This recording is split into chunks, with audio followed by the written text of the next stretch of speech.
ओम शांति। साप्ताहिक कोर्स में आज का विषय है मुरली का महत्व। मुरली अर्थात स्वयं ज्ञान सागर परमात्मा द्वारा उच्चारे गए महावाक्यों से भरा हुआ 4 पेज का एक पत्र जो माउंट आबू से रिलीज होता है। ब्रह्मा कुमारीज में उसको मुरली कहते हैं। आज के समय में यह मुरली पूरे विश्व में प्रसिद्ध है। आप चाहे संसार के किसी भी कोने में क्यों ना हो, आपको आज की मुरली मिल सकती है। आप YouTube पर सिर्फ टाइप कीजिए आज की मुरली।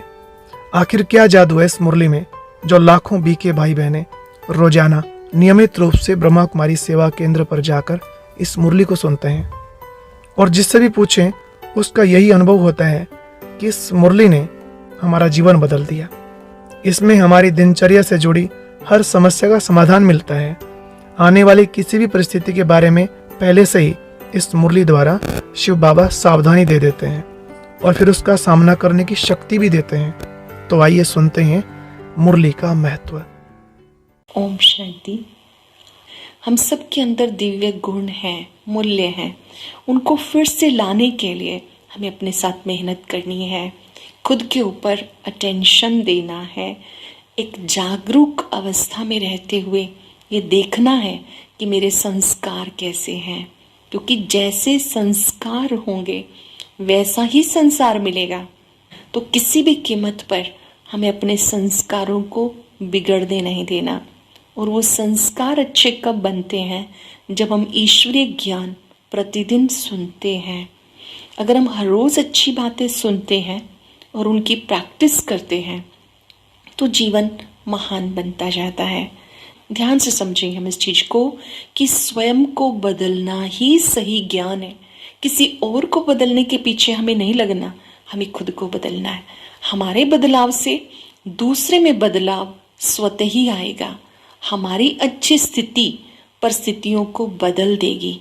तो अपने पुराने संस्कारों को, आदतों को, कमियों को हम कैसे दूर करेंगे? उसके लिए प्रतिदिन ज्ञान स्नान चाहिए, प्रतिदिन ज्ञान की बातें चाहिए, अच्छी बातें चाहिए, उनका संग चाहिए। मात्र एक दिन से कोई भी व्यक्ति नहीं बदलता है। इसलिए ईश्वरीय विश्वविद्यालय में इस साप्ताहिक कोर्स की इम्पोर्टेंस तब मानी जाती है जब हम परमात्मा के दिए हुए ज्ञान को हर रोज सुनते हैं, जिसको मुरली कहते हैं। और उस मुरली के अंदर इतनी अच्छी बातें लिखित रूप से हमारे पास आती हैं कि जिनकी हम प्रतिदिन प्रैक्टिस करते हैं। आप सोच रहे होंगे कि वो मुरली क्या चीज़ है। वो मुरली कोई बजाने वाली चीज़ नहीं, कोई कांच की मुरली की बात यहाँ नहीं हो रही है। निराकार परमात्मा ने ब्रह्मा मुख से जो महावाक्य उच्चारण किए उन्हें मुरली कहा जाता है। और वो इतने अच्छे महावाक्य होते हैं कि जिसको सुनकर हर रूह को राहत मिलती है, समस्याओं का समाधान मिलता है, व्यवहार की कुशलता आती है, माइंड की स्टेबिलिटी बढ़ती है, व्यक्तित्व का विकास होता है। सच में अगर आप उन ईश्वरीय महावाक्यों को प्यार से सुनते हैं, श्रद्धा से सुनते हैं, तो जीवन बदल जाता है। इतना सुंदर जीवन बन जाता है कि आपको लगता है कि आपका अपना जीवन बहुत खूबसूरत है। जब आपका जीवन आपको अच्छा लगने लगे तो इसका मतलब आप खुश हैं, आप संतुष्ट हैं। तो आप दूसरों से मिलेंगे तो आप दूसरों को भी वही देंगे। तो आप सुनना चाहेंगे वो मुरली, आप समझना चाहेंगे उस मुरली के बारे में। मैं समझती हूँ ये एक ऐसा खजाना है, ऐसा खजाना है जो हर एक आत्मा की छिपी हुई कमजोरियों को मिटा देता है। इतने सुंदर दिव्य गुणों को विकसित करता है जिनकी हमें प्रतिदिन आवश्यकता रहती है। ये बात सत्य है कि हर रोज महावाक्य सुनने से व्यक्ति को एक दर्पण मिलता है कि वो कौन सी चीज़ों में तो ठीक है और किस किस चीज़ में ठीक करने की आवश्यकता है। इसलिए हम हमेशा कहते हैं कि भगवान की जो मुरली है वो एक दर्पण भी है, क्योंकि दर्पण सच बोलता है, एक की बात दूसरे को नहीं बोलता है। और जो मिरर में आप देख रहे हैं कहीं पर भी दाग है तो वो छिपाता नहीं है।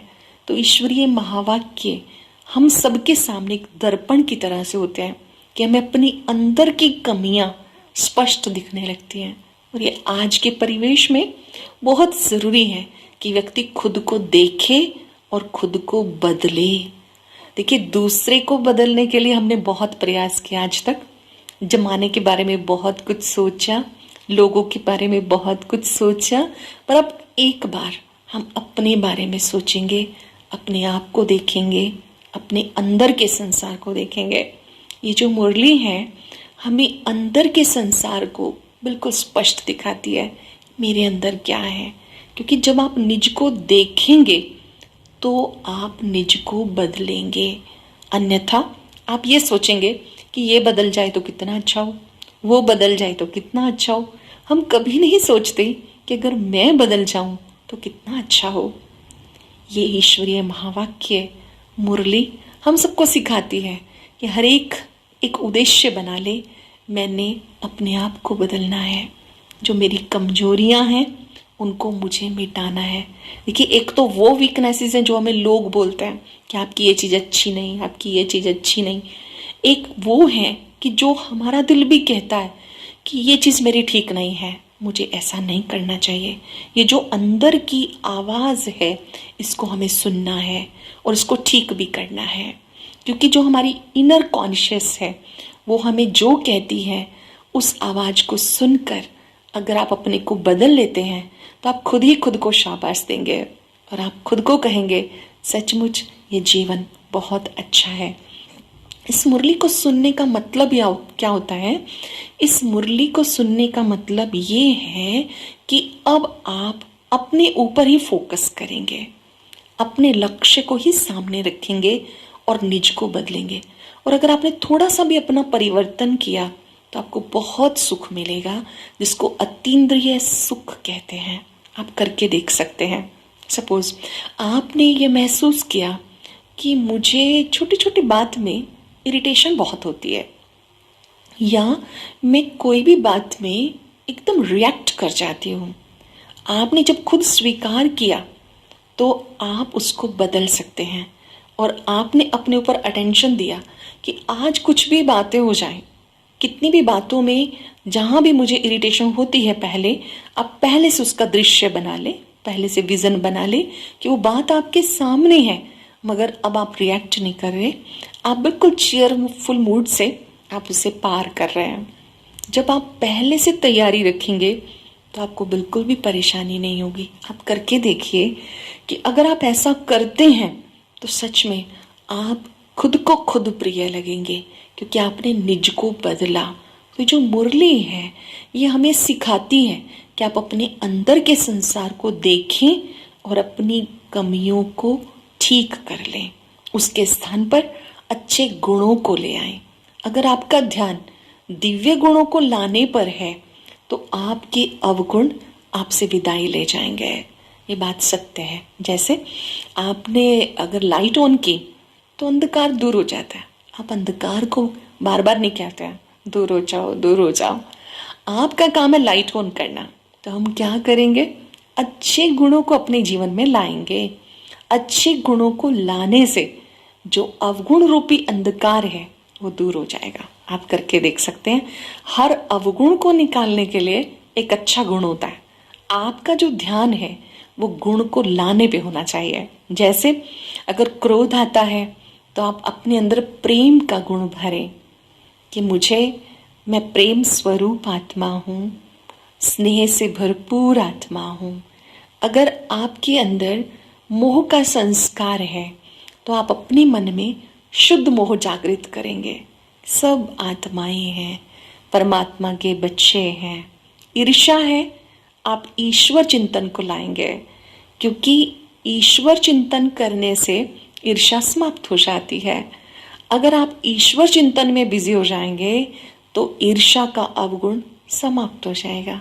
आलस्य है मान लीजिए, अब आप बार बार सोचते हैं मेरे अंदर आलस बहुत है, तो ये बढ़ता जाएगा।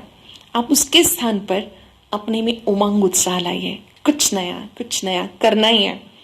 आप लाने की प्रैक्टिस करें, उमंग बढ़ाएं अपने अंदर, तो जो आलस्य का संस्कार है वो ठीक हो जाएगा। तो इस तरह से जो ईश्वरीय महावाक्य हैं वो हम सबको प्रेरित करते हैं कि आप अपने अंदर सद्गुणों का बीजारोपण करें, अवगुणों को निकालते जाएं, रादर वो तो स्वतः ही निकल जाएंगे। हमारा काम है अवगुण को मिटाने के लिए जो गुण परमात्मा ने दिया है उसकी प्रैक्टिस करना। जैसे किसी को गुस्सा बहुत आता है, आप करके देख सकते हैं एक्सपेरिमेंट। आप 40 डेज 1 घंटे में 1 मिनट ये अभ्यास करें कि मैं शांत आत्मा हूं, I am a peaceful star. Feel करें आप कि आपके यहाँ जो स्टार है उससे शांति की किरणें पूरे तन मन में जा रही हैं। 1 घंटे में 1 मिनट आपने शांति के गुण का अभ्यास किया, आपका क्रोध ठीक हो जाएगा। इसी तरह से कोई को लेट उठते हैं, तो अब रात को जल्दी सोएंगे तो आप जल्दी उठ सकते हैं। तो प्रैक्टिस जल्दी उठने के लिए सोचने की ज़रूरत नहीं, पर जल्दी सोना है इसकी आप प्रैक्टिस करें कि 10 मतलब बस 10 बजे मुझे सो जाना है। और उससे काफ़ी देर पहले हमें बाकी साधन जो हम यूज़ कर रहे हैं, मोबाइल है, कुछ देख रहे हैं, सुन रहे हैं, सबसे डिटैच कर लेना। आप 10 बजे सो जाएंगे तो आप जल्दी उठ जाएंगे, आपका आलस्य का संस्कार ठीक हो जाएगा। करके देख सकते हैं कि जब हम टाइम पर सोते हैं तो ही टाइम पे उठ सकते हैं। इस तरह से ये जो मुरली है ये हम सबके अंदर ये अवेयरनेस लाती है कि मुझे अपनी इन चीज़ों को ठीक करना है। तो ये मुरली एक ऐसी महत्वपूर्ण चीज़ है जिसको हम कहते हैं कि हमारे जीवन की खुराक है, हमारे जीवन के लिए भोजन है। जैसे भोजन के लिए हम कभी नहीं सोचते कि कब तक खाएंगे, जब तक जीना है खाना ही होगा। ठीक इसी तरह से ये जो मुरली है, ईश्वरीय महावाक्य है, ये भी आत्मा के लिए भोजन है। और प्रतिदिन इस भोजन को ग्रहण करने से आत्मा शक्तिशाली बनती है और विपरीत परिस्थितियों में भी आपके अंदर स्टेबिलिटी बनी रहती है। अगर सच में कोई रोज मुरली सुने, उसको मन में रिवाइज करे, रियलाइज करे, प्रैक्टिस करें। देखिए पूरी मुरली, पूरे महावाक्य तो सदा सबको याद नहीं रहते हैं, लेकिन कुछ इम्पॉर्टेंट बातों को आप मन में दोहराएं और उसके ऊपर अभ्यास करें तो आपके जीवन में आ जाएगी। मैंने देखा है कि जिन्होंने भी इसको अपने जीवन का एक अंग समझा और इसके लिए टाइम निकाला कि मुझे 1 घंटा ईश्वरीय महावाक्य सुनने ही है, तो उन्हें व्यक्तिगत स्तर पर, पारिवारिक स्तर पर, सामाजिक स्तर पर हर हिसाब से बहुत बेनिफिट हुआ है। तो ये जो मुरली है सेंटर्स पे प्रतिदिन सुनाई जाती है, घर में बैठे भी हम इसकी प्रैक्टिस कर सकते हैं। वो जो महावाक्य हमारे पास आते हैं, उन महावाक्यों में 2 प्रकार के महावाक्य हैं, एक साकार महावाक्य, दूसरे अव्यक्त महावाक्य। जैसे हम सब ने सुना 1936 से लेकर 1969 तक, 1969 तक निराकार परमात्मा ने ब्रह्मा द्वारा ज्ञान दिया, तो वो साकार मुरली है। और 21 जनवरी 1969 से लेकर के अब तक के जो महावाक्य हैं वो अव्यक्त महावाक्य हैं, जो आप रविवार के दिन सुनते हैं। वो थोड़े से भाषा के हिसाब से आपको लगेगा कि एक आम भाषा से थोड़ी सी समझने वाली परिभाषाएं, थोड़ी सी समझने वाली चीज़ें हैं, लेकिन ये अव्यक्त मुरली हमारे लिए एक ऐसी खुराक है कि जो अब तक हमारी रही हुई कमियां हैं उसे निकालने में मदद करती है। तो दोनों ही मुरली, चाहे साकार मुरली हो या अव्यक्त मुरली हो, हमें उसको ध्यान से सुनना है या पढ़ना है। और फिर उस मुरली के अंदर 4 सब्जेक्ट हैं, ज्ञान, योग, धारणा और सेवा। चारों ही सब्जेक्ट इम्पॉर्टेंट हैं। ज्ञान का मतलब समझ, ये जो महावाक्य हैं उसमें जैसे आत्मा का ज्ञान, फिर परमात्मा का ज्ञान, सृष्टि चक्र का ज्ञान, बहुत सारी ज्ञान से रिलेटेड बातें होती हैं। अगर आप उन्हें ध्यान से सुनते हैं तो आपका योग शिव बाबा से बहुत आसानी से लग जाएगा, क्योंकि मुरली सुनने का मतलब है कि भगवान आपसे बात कर रहा है, वो आपसे कुछ कम्युनिकेट कर रहा है, आपको वो बात सुननी है और अपने अंदर तक लेके जानी है। अगर आप योग अच्छा करते हैं तो आपके जीवन की धारणाएं बहुत अच्छी बन जाती है। लाइफ के जो प्रिंसिपल हैं, व्यक्तिगत जीवन के जो सिद्धांत हैं, वो बहुत अच्छे बन जाते हैं। जैसे मुझे किसी को दुख नहीं देना, ना दुख देना है ना लेना है। अब आप ये तो सोचते होंगे कि देना नहीं है मगर लेना भी नहीं है, तो ऐसी सुंदर धारणाएं हमारे जीवन में डेवलप होती जाती हैं। और किसी के जीवन में अगर अच्छी धारणाएं हैं तो वो तन मन धन से सेवा स्वतः ही करता है। जीवन से भी सेवा होती है। होना भी यही चाहिए कि हमारा जीवन एक संदेश बन जाए, जीवन से लोग सीखें। तो ये चारों ही सब्जेक्ट हम मुरली में सुनते हैं। और जब हम मुरली सुन रहे होते हैं, चाहे साकार मुरली है या अव्यक्त महावाक्य है, तो हमें आत्मिक स्मृति में टिक करके बैठना है। अपने को आत्मा समझकर कि जैसे भृकुटी सिंहासन पर मैं आत्मा विराजमान हूँ और परमात्मा मुझे पढ़ा रहे हैं, गॉड फादर की वो महावाक्य हैं और मैं उनका गॉडली स्टूडेंट हूँ। हमें सुनते समय कभी ये ना लगे कि बात उनके लिए बहुत अच्छी है, आज उनको सुननी चाहिए। नहीं, अर्जुन हूँ तो मैं हूँ। अगर मैं विद्यार्थी हूँ, गॉडली स्टूडेंट हूँ, तो मुझे इस बात को बहुत ध्यान से सुनना है। और परमात्मा ने जो कहा, बाबा ने जो कहा, वो मेरे लिए कहा है, मुझे उसकी प्रैक्टिस करनी है। ऐसे आप आत्मिक स्मृति में टिककर मुरली सुने, अपने पास डायरी पेन लेकर के बैठे, जो बात आपको बहुत अच्छी लगे उसको आपने नोट करना है। और बीच बीच में भोजन से पहले, रात्रि भोजन से पहले आप उसको रिवाइज करें। तो आप देखेंगे कि जैसे से आप उन्हें रिवाइज करते जाते हैं तो वो आपके मन के लिए एक ताकत बन जाती है। जब आप मुरली सुनने के लिए बैठें तो उस समय अटेंशन रहे कि आपकी बुद्धि में ये बात पक्की हो कि परमात्मा पिता जो इतनी दूर से मुझे पढ़ाने के लिए आए हैं, तो मुझे अपनी बुद्धि को भटकाना नहीं। कभी कभी हम इधर उधर देखते रहते हैं, झांकते रहते हैं, मजबूरी से सुनते हैं। नहीं, हम खुशी खुशी महावाक्य सुने और उनको मन के अंदर चिंतन के द्वारा जीवन में लाने का प्रयास करें। जब हम मुरली सुनते हैं तो सबसे पहले मुरली का सार होता है, जिसमें परमात्मा मीठे बच्चे कह के हमें संबोधित करते हैं। तो उस समय हमें ये फील करना है कि गॉड जो परम शिक्षक हैं वो मुझे पढ़ाने के लिए आए हैं और वो जो कह रहे हैं इसमें मेरा कल्याण है। मीठे बच्चे कह के मुरली का सार होता है, फिर क्वेश्चन होता है, उसके ऊपर हम चिंतन करें। पूरी मुरली के अंदर चारों सब्जेक्ट के साथ साथ कुछ ऐसी सेवा की प्लानिंग भी मुरली में होती है जिसे हम प्रैक्टिकल लाने की कोशिश करते हैं। जैसे कभी परमात्मा कहते कि संदेश सबको देना है, कभी परमात्मा कहते कि बच्चे आपको इस संसार में बहुत न्यारे प्यारे होके रहना है। तो हम सब कोशिश करते हैं कि पूरी मुरली को हम अटेंशन से सुने, एकाग्र होके सुने।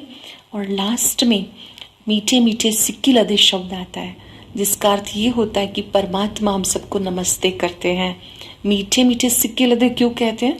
कि हम बहुत लंबे समय के बाद, 5000 साल के बाद, 5000 वर्ष के बाद हम शिव बाबा से मिले हैं, इसलिए वो हमें सिक्की लदे बच्चे कहते हैं।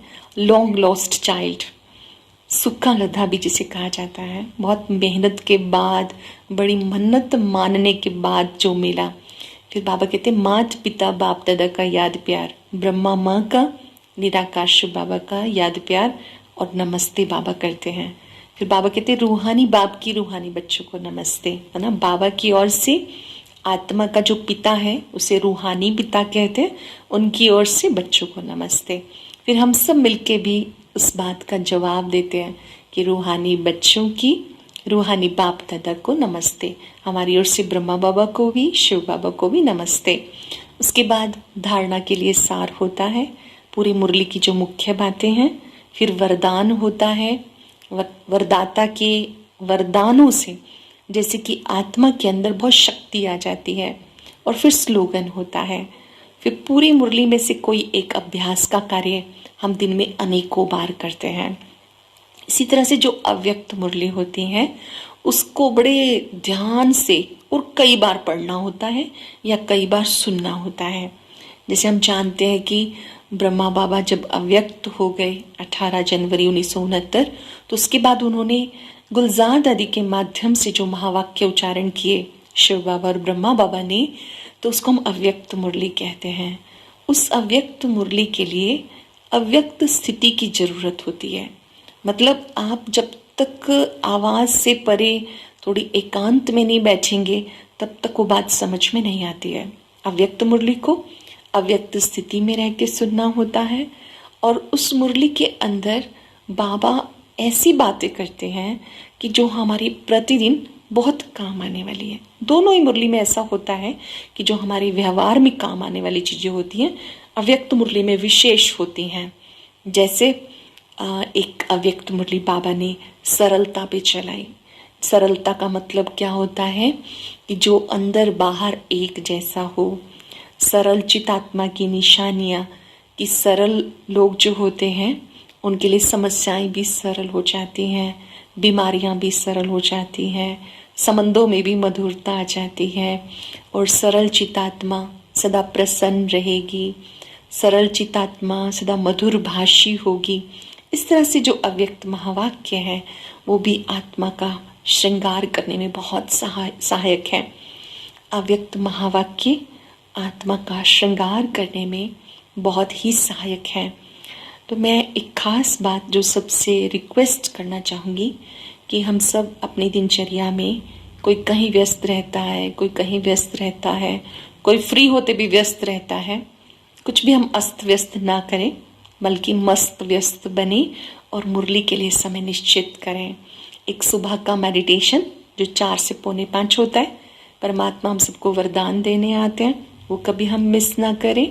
और साथ साथ ईश्वरीय महावाक्य घर पर बैठे भी इसकी बहुत अच्छी प्रैक्टिस हम कर सकते हैं।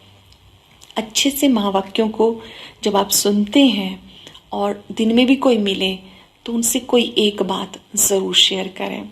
जैसे हो सकता है कोई आपसे फ़ोन पे बात करे तो किसी के पास टाइम कम है तो हम शॉर्ट में ही बात करते हैं, पर कोई लगता है आपको कोई आपसे बातचीत कर रहा है, आप ज़रूर पूछें कि आपको आज के महावाक्यों की एक अच्छी बात सुनाएं जो हमें बहुत अच्छी लगी। अगर वक्त है तो ज़रूर लेन देन कर लें। अगर बाई चांस सामने वाला बहुत बिजी है तो कोई बात नहीं, फिर हमें मन से ही उन्हें शुभ दुआएं दे देनी है। इस तरह से इन ईश्वरीय महावाक्यों को अपने जीवन का आधार समझते हुए हमें 1 घंटा अपने लिए ज़रूर निकालना है। कोई भी बहाना नहीं देना कि हमारे पास टाइम नहीं है, कार्य बहुत ज़्यादा है, क्या करें, कैसे करें। देखिए, जिस काम की हमें इम्पोर्टेंस होती है उसके लिए हम वक्त निकालते हैं। दिन भर में इधर उधर की न्यूज़ सुन के ना हमारा माइंड बहुत कमज़ोर होता जाता है। अगर आपको न्यूज़ सुननी भी है तो थोड़ा सा सुबह के वक्त के बाद ही सुने, मतलब 11-12 के बीच में ही सुने। अगर उठते ही हमारे मन में नेगेटिव इन्फॉर्मेशन जाती है तो मन कमज़ोर हो जाता है। अगर उठते ही आप ये रोज़ मुरली सुन लेंगे और इनका चिंतन करेंगे तो सच में आपको बहुत अच्छा लगेगा। जैसे आप सोशल डिस्टेंस का ध्यान कर रहे हैं, आप थोड़ी देर के लिए, कुछ समय के लिए कोशिश करें कि न्यूज़ भी कम से कम सुननी है और ईश्वरीय महावाक्य जो सुने हैं उनको मन में दोहराना है।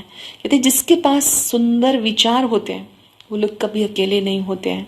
तो इन महावाक्यों को आप अपना खजाना बनाएं, अपने जीवन का आधार बनाएं और इनको अकेले में बैठ करके भी डायरी में अच्छे नोट्स बनाएं, ताकि जब कभी आप बैठे हैं उस डायरी को आप खोलें तो आपको बहुत अच्छा लगे।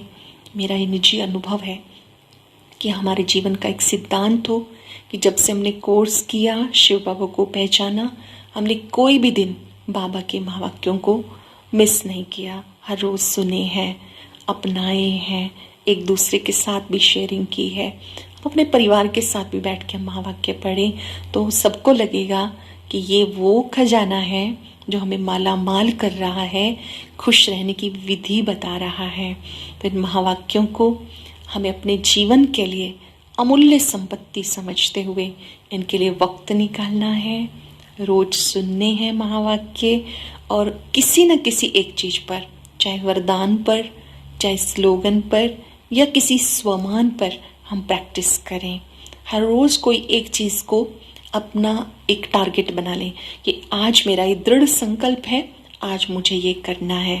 जैसे आज के दिन मुझे सबके गुणों को देखना है, आज के दिन मुझे जो काम करना है मुस्कुराते हुए करना है, आज के दिन मैं जिससे भी मिलूँगा मुझे उसके जीवन के अंदर जो अच्छाइयाँ हैं उसको अप्रिशिएट करना है कि आपकी ये बात बहुत अच्छी लगी मुझे, इससे सामने वाले में भी उत्साह आ जाता है। ऐसे किसी दिन हम ये होमवर्क बना लें कि आज मुझे पूरी दिनचर्या में हजार भुजाओं वाले बाबा को साथ रखना है, तो देखना है कि वो कैसे अपने कार्य फटाफट करा देता है। कोई चीज़ आप रख के भूल गए, अक्सर होता है, चाबी भूल गए, कुछ सामान भूल गए, आप कुछ सेकंड के लिए बाबा के पास जाओ, बाबा को बोलो मेरे बाबा मेरे साथ ही आ जाओ। जैसे आपका माइंड रिलैक्स होगा ना तो आपको क्लिक कराएगा। तो उसको होमवर्क के रूप में ले कि हर कर्म से पहले मुझे बाबा का आह्वान करना है, उनको अपने पास बुलाना है, और देखना कि जब आप उसे बुलाते हैं वो कैसे आके सब कार्य संपन्न कराता है। या तो आप में ही ताकत भर देता है या वो किसी न किसी को निमित्त बना देता है। तो इस तरह से हमें जो मुरली में हम सबको अभ्यास के लिए कार्य मिलते हैं उसके ऊपर पूरा अटेंशन देना है। अब कोई ये भी सोच सकते हैं कि फिर वही एक लाइन ही सुन लिया करें। देखिए, हम 3 पेज की मुरली सुनते हैं तब उसमें से कुछ पॉइंट्स याद रहते हैं। अगर सुनेंगे ही केवल एक बात तो आत्मा का शुद्धिकरण नहीं होता है। अच्छी बातें सुनते, प्रतिदिन सुनते, अच्छे से उनको एकांत में चिंतन करते ही आत्मा का शुद्धिकरण होगा। इसलिए हम ईश्वरीय महावाक्यों को पूरा सुने।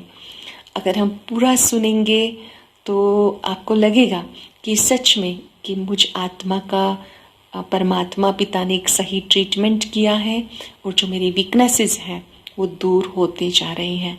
अभी कोई संपूर्ण नहीं बना है, ये बात सत्य है, लेकिन हम संपूर्णता की ओर अग्रसर हैं, हम सभी प्रोसेस में हैं। तो मेरी आप सबके लिए मंगल कामना है कि आप प्रतिदिन ये ईश्वरीय महावाक्य सुनेंगे, अपने परिवार के साथ भी बैठ कर के इनका अध्ययन करेंगे और एक दूसरे के साथ इन बातों की शेयरिंग करते हुए अपने जीवन को बहुत बहुत खुशनुमा बनाएंगे।